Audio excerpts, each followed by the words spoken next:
Bismillahirrahmanirrahim. Hadap faslun ngibarati fasal al-iftaru utawi pira-pira mukah.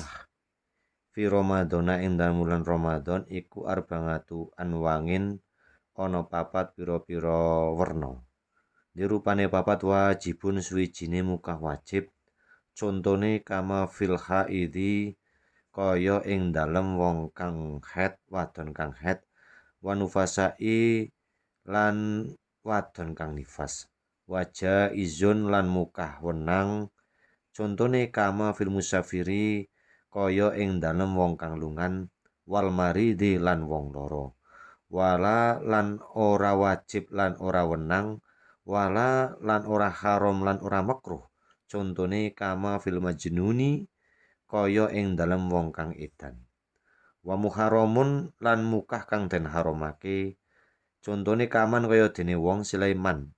Akhara kang ngakhirake sapa man ngakhirake qadha Ramadhana ing ngodoni puasa Ramadan. Manga tamakunihi sartane kongange wong. Tekan ngendi khatta dzaka sahingga rupek apa al waktu nganhu saking puasa. Wallahu alam bisawab.